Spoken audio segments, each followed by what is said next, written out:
forces out. We have Victory Joe beginning nicely at the start. Moving up party outside now. Corin Diaca. Okiok is racing in third and followed by Grand Sensation, Imperial Story, Daredevil. Moving up is Europa. Then comes Mika's Friend. Then Rose, Bellissima, and Be My Baby is the early trailer. Into the turn they gallop.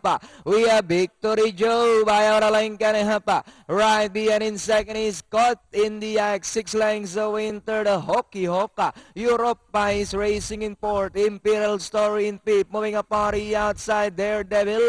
Grand Sensation. Then Rose, Mika's Friend. Bellissima and Be My Baby still racing in last. Back to the leader. Coriniac and Victory Joe are fighting it out for the lead. And a mile back in third is Hockey Hawk. Moving up Grand Sensation.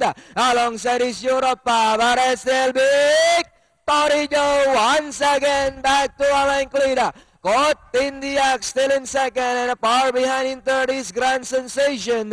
As they come down at the last 200. And it's still Victory Joe by Alain Kanehapa. Caught in the Agisari outside second. Last 150. Victory Joe caught in the act, remains in second. Entering the finish line, and it's still Victory Joe. And finally, Victory Joe.